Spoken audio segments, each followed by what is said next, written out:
One thing almost every Christian would like you to do is believe in their version of their God. But something almost no Christian is willing to do is offer any evidence that their God exists. There's a reason for this. There is none. There is absolutely no indication anywhere that Jehovah is any more real than Dionysus, Sobek, Anansi, Zeus, Thor, Raiden, or the great invisible sock lord. None. And Christians work very, very hard to distract you from this fact. So what they do instead is work through a list of arguments designed to get around the fact that their God is about as believable as Tinkerbell. In this series, I'm going to work through that list, exposing why each and every one of the arguments is false, baseless, ridiculous, or some combination of the three. The thing to remember is that they're not arguing over the evidence. They're just working to distract you from three simple things. 1. God is imaginary. 2. There is no evidence to the contrary. And 3. They want you to believe otherwise anyway.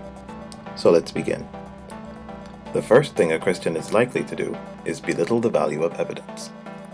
They might claim that people will only accept the evidence they want to, and ignore the stuff they don't, which is ironic because this is exactly what Christians do.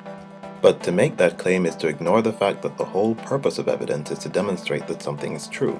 It's not about whether you feel like believing that it's true, it remains true independent of you. And if we know that anything is true, then it must be demonstrably true, or in other words, must have evidence. People can't just reject the evidence that the earth goes around the sun and not the other way around. Evidence doesn't work that way. Even if something is counterintuitive or bizarre, if you can show some evidence, if you can demonstrate that what you say is true, people should believe you. And if you demonstrate it well, they won't have much of a choice, regardless of what they want to believe. Christians claim that evidence is dependent upon belief and not the other way around, because they're trying to get around the fact that their evidence is bad, weak, or non-existent. That way, when you inform them of that, they can pretend that they actually have evidence, and you just don't want to believe. But does this work in any other case? Do you know anyone who could just stop believing in Moscow because he feels like it? Of course not. That's because Moscow exists, and there's evidence for it. If any deity existed, there'd be evidence for him or her as well. Evidence people couldn't just ignore. But the truth is that people have looked high and low for evidence of all kinds of deities and magic spirits, and nobody has ever found anything.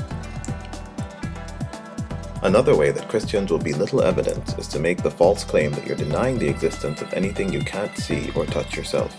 But that's obviously not true.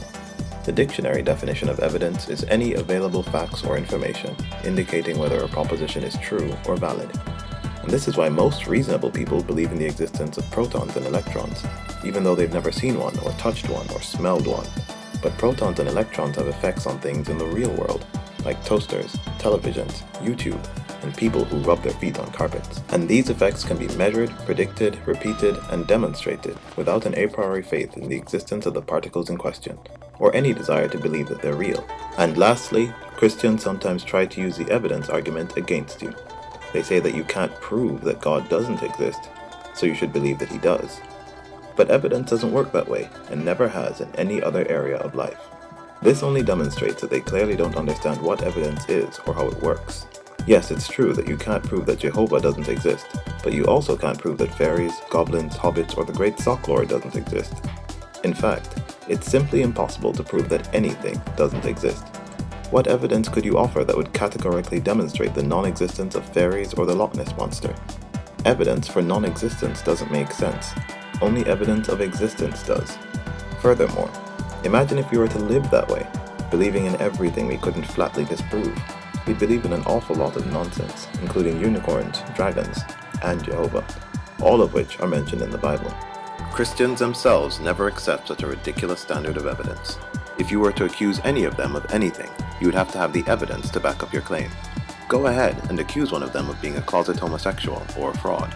If they object, tell them that they can't prove that they're not all these things, and so they are. And then even a Christian will admit that there's no reason to believe a baseless statement, and that propagating this baseless statement as if it were truth, just because nobody could prove it wasn't, is wrong. They know this rule, and apply it in every area of life, except when it comes to God. The way evidence works is not that you have to find evidence that something doesn't exist, but that anyone who wants to say it does exist has to find evidence supporting their claims. And if they have no evidence, why are they making the claim, and why should you believe them? These are the questions that they have to answer, and if they can't answer them for you, they can't expect you to believe in their God. In fact, If they can't answer them for themselves, then they should start to wonder why they believe in their gods in the first place.